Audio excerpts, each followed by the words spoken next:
Hey team, I am actually knee deep right now in Christina's thread about Camus' The Stranger, and I just finished watching Melissa's video response to Christina's video post, and I was inspired to post my own video in response to this discussion because it's a very important discussion to have. Here in our second text for the term, I see that some of us are getting more intimate with the literature. That is exactly what I want you guys to be doing. So I'm very pleased to see some students in this course doing that. Christina's observation that the stranger isn't necessarily, in her perspective, an absurdist text, although it is a very profound text.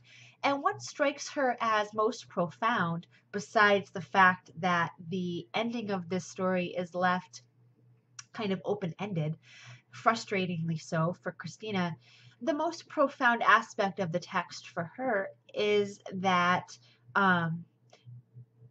Meursault seems to be in mourning after the loss of Maman. And if you read the introduction to our edition of The Stranger, you learn that the translator decided to keep the integrity of the French word maman. Maman is the very first word of this text, and he didn't want to translate it to mother or mom. He wanted to keep that French integrity because it's a very endearing kind of term. The first line of the novel is Maman died today. That is how we begin getting to know who Meursault is. You have to keep in mind that Meursault is the narrator of this text. So every detail that we get, every single meticulous detail that we get from in the novel is from Meursault. I think that I agree with Christina by saying that it's very difficult for me to get in line with the many critics that have judged Meursault as disassociated from his surroundings. How can anybody be disassociated from surroundings that are described in so much detail? He seems to he notices when people are avoiding him, when they are studying him. All of the details that we get about Maman's lover, struggling to understand Meursault's distance from his mother's death, we get that from Meursault. So Meursault is internalizing this and telling us about it. Are we supposed to just believe what outsiders think of Meursault, or do we have the right to make our own judgment based on his narration? To me, the narration is so key. So I definitely agree there that Meursault is perhaps one of the most emotional, one of the most attached and there characters in all of literature. I definitely don't agree with the tradition of criticism surrounding Meursault. I don't think that it is true. But the way that Christina came to terms with this text was in a very personal way. And I do believe that taking a personal approach to literature in academic writing is one of the best things that you can do. Because it gives you a way in that others can relate to. I think that we as human beings adore the storytelling aspect of reading and understanding the world around us. And when you can show your reader that you have a unique and personal connection to the literature, that piques our interest as readers. We want to know more about you and how this applies to you, because in that relationship between you and the text, there's something that involves us as well. We can start to see ourselves in your shoes. We can start to relate to your story. And that brings in a huge element of pathos. And pathos is that appeal to the emotional sensibilities. So that is so crucial. Christina shared a story about her mother dying and how she witnessed that and the effect that witnessing of death had on her. Melissa responded with a post in which she talked about her father passing and how she felt almost like Meursault seems in this novella. She felt very detached. She didn't go to her father's funeral. She suspects that some people judged her in the same way that Meursault was judged, but she wasn't heartless. In fact, she was so full of heart that it was overwhelming for her. it was too much. And I think that this reaction that Melissa expresses, I think it can be applied to Merceau as well. I have a story to share as well about death and loss that applies to this story, and I encourage you to share your own, because when we start to network with our personal stories in reference to our literature comes alive and it starts to have meaning in the real world. And for me, those are the stakes of literature. Um, I had a daughter who died, and it was horrible.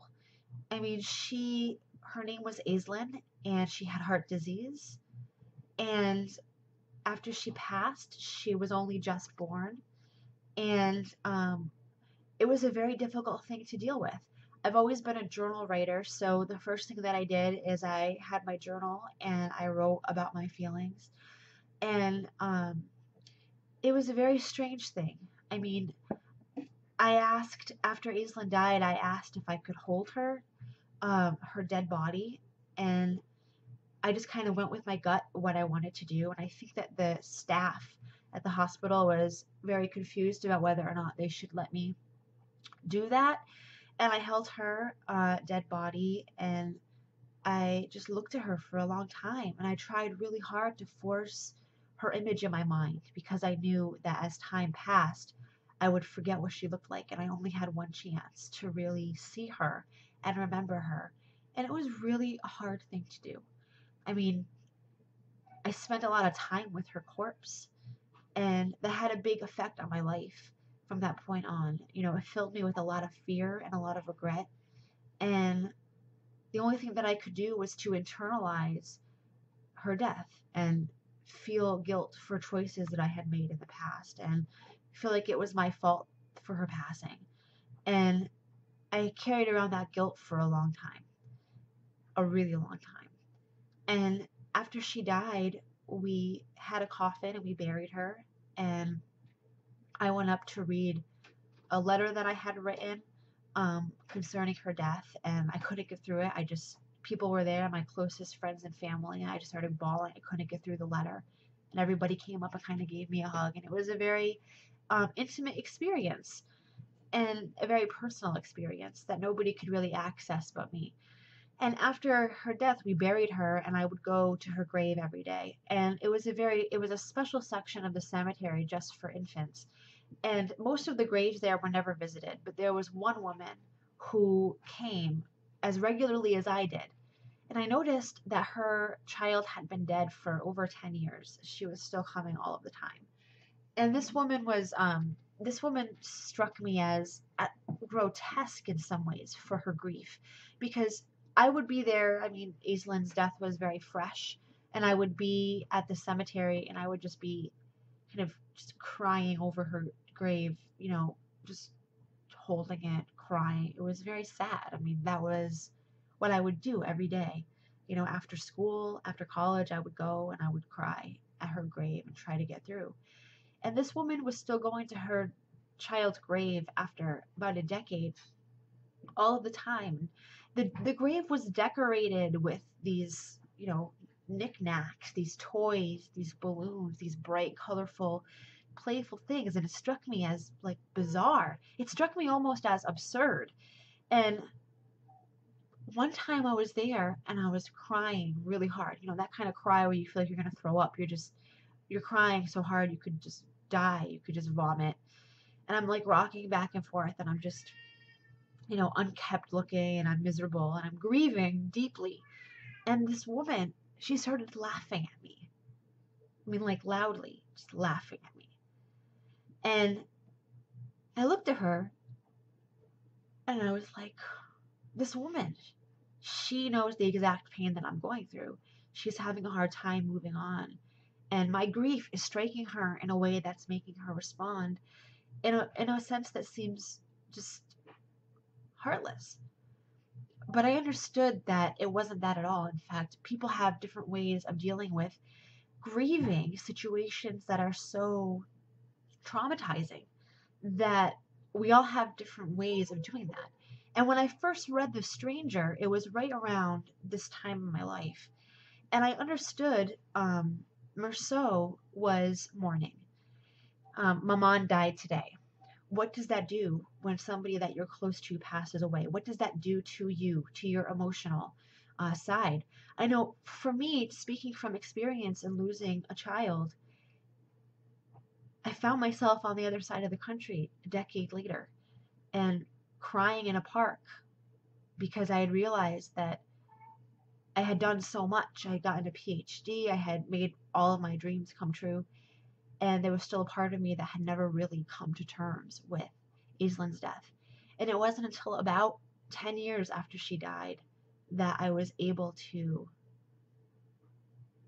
manifest the pain that I had felt and move on. And a couple years later, I was finally ready to have another child and give it another try. It took a long time, and it was a very, very emotional process for me. So I think that when we come to the stranger, it's important to think about what grieving means for people, what mourning might entail, and how moving forward can be misunderstood by the people around you. But Camus gives us something really integral here by letting Merceau narrate his own tale. And I think that if we are good close readers, I think we'll be able to read between the lines and see some things in his way of narration that can give us the sense that he's not detached, he's not unemotional, but in fact, his emotions are overflowing him, eating him up. He's faced with his own mortality. He's coming to terms with what the death of Maman means for him. And that articulates itself through murder, through sexuality, through introspection, through a questioning of the world around him. And I think that as we all start to talk about our experiences with death and grieving and mourning, we might be able to understand Merceau a little bit more. So I hope you'll share your story, and I think that this thread has a lot to offer. And it's a great idea to approach text from a personal way because it gives literature meaning for you, and that's what this journey is all about.